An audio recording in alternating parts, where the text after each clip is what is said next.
If you like the video, make sure to like, comment, and subscribe for more videos like this.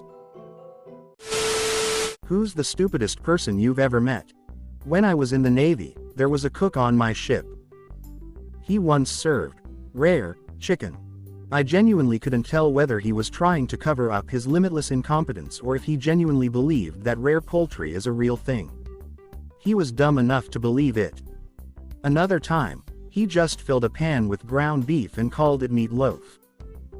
Another time he was supposed to make sugar cookies, several hundred of them for the whole crew.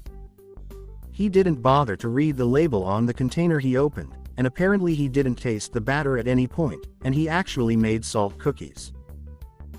He used up all the remaining salt in the pantry and we had unseasoned food for the remaining several weeks of the mission, during which time the captain assigned someone to be the cook's bodyguard. My cousin. All through public school, she was a snob who looked down on everyone. She was super stylish and struggled academically. We graduated in 2014. We both went to colleges, not the same one. She got a job at a bar, stayed out late drinking. Her boyfriend told her she didn't need to complete college, so she just stopped showing up. Didn't drop. Just stopped showing up. Completely flunked out. Here comes the mega stupidity. Our families live hours away from her college at the time. Her family went to move her back home. My cousin's mom noticed a pile of clothes in the corner. The mom said, "What's that? Your laundry. Pack it and we'll wash it when we get home later." My cousin, I kid you not, you can wash those. Turns out, she'd been throwing away clothes instead of washing them. She claimed she didn't know she could, yet she washed her undergarments and bras without a hitch. She's now at home with her family and has started doing more chores to show an increase in responsibility. She still tries to throw clothes away, citing that she didn't know they could be washed and reused. Makes me wonder what she thought all those years before college, before she left home. She wore some of the same outfits repeatedly. She had to have known they could be washed. My flatmate at university did something similar. He put a whole bunch of effort into forging 10-pound notes, researched paper, found some spray adhesive that was just the right consistency, got hold of a very sharp craft knife and cutting board, figured out how to fake the metal strip and watermark with kitchen foil and crafty printing. He had an excellent printer. His copies were pretty good, but by no means perfect. So he and his accomplice Joe decided to keep to two simple rules. Only use them in dimly lit bars when it was too busy for staff to check every note and only ever take one copy out of the house. That way if they were caught they could claim it was an honest mistake, they got them in their change, etc. Well, at first it worked surprisingly well. They'd buy one drink with the dodgy 10, pocket the change and nip back to the flat to grab another. In fact, it worked so well that they got cocky. One day, my flatmate was out with Joe in a crowded area in broad daylight when they decided to roll a joint. Joe took a bag of weed out of his pocket and passed it over. Right in front of two police officers. Of course, the officers stopped and searched them and found over 200 pounds worth of forged notes, all with the same serial number. I once called an Uber driver. When he arrived, he immediately asked me, "Are you going to X location?" I said, "No." He responded, "Great, because I'm not going to take you to X location." "Fine," I said. The journey got underway, and I was curious as to what he would have done if I'd said that yes, I wanted to go to X location. So I asked him, "Hey, what would you have done if I had said that I did want to go to X location?" He responded, "Look man, I'm not going to fucking take you to X location, okay? I told you already." I was a bit befuddled, but I tried again. No, I don't want to go there. In fact, you already know where I want to go, it's on your destination map. I'm just curious, what if I did want to go to X location? Would you have refused me the trip? Would you have driven off? He said, "Look man, I can't change the trip now.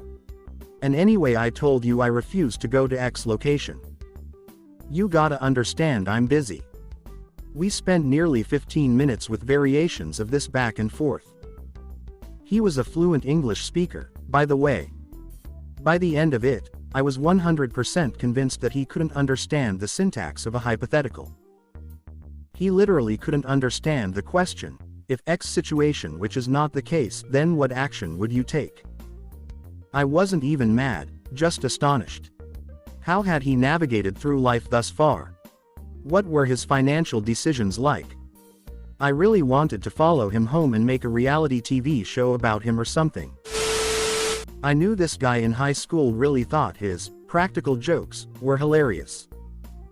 He would just do stuff designed to piss you off, thinking your salty reaction would make it funny. You may be thinking this guy's a dick and you'd be right. But he's also incredibly stupid, because every time someone said, "Dude, fucking chill out with your bullshit," he just blew it off. Social stupidity, I guess. Well, one day he knocked this kid's hat off his head. These guys were friends, but clearly there was some hostility. Other kid picks up his hat and tells Pranker to fuck off. Pranker smacks his hat again. Other kid tells him if Pranker knocks his hat off a third time, he'd knock Pranker's head off. Pranker has a shit-eating grin, completely oblivious to how dead-ass serious this guy was, and got absolutely clocked in the face when he fucked with this guy's hat a third time. All he could say was, "What the fuck, man, chill out." But no one was willing to hear him out. There was this receptionist at the veterinary office we have taken our dogs to over the years who argued with my dad about how to pronounce his own name. He went in to pick up some prescription something for our dog Daisy, and this girl asked the typical, name of dog, name of owner, type questions. "We have it listed as Michelle and you don't look like a Michelle," she says. Dad asked how it was spelled on the monitor, and sure enough it was still spelled Michael, Dad's name. He said, "That says Michael. That's my name." And she argued with him about it. He had to get his driver's license out to show her, and even though she finally relented to let him pick up whatever it was he was down there to pick up, she was adamant my dad has been mispronouncing his own name for 50 plus years. The best part is Dad tells us this whole story and we think nothing of it till like 3 months later when Mom took the dog in for a checkup. The girl still thought the owner of the dog was Michelle, and that my mom must be in a lesbian relationship. Mom gently corrected the lady that it was Michael, and again this girl was adamant it was pronounced Michelle. Mom, bemused, said something along the lines of, "It's literally a name from the Bible. It's pronounced Michael and has been for thousands of years." The receptionist sat in silence outside of the minimal amount of talking needed for the rest of that visit. Edit. Wow, this blew up. Woke up to like 200 responses, so I'll just respond here. Thanks for the heads up, the Hebrew thing. In hindsight that was silly. Makes me wonder when exactly that spelling started to sound like we say it today.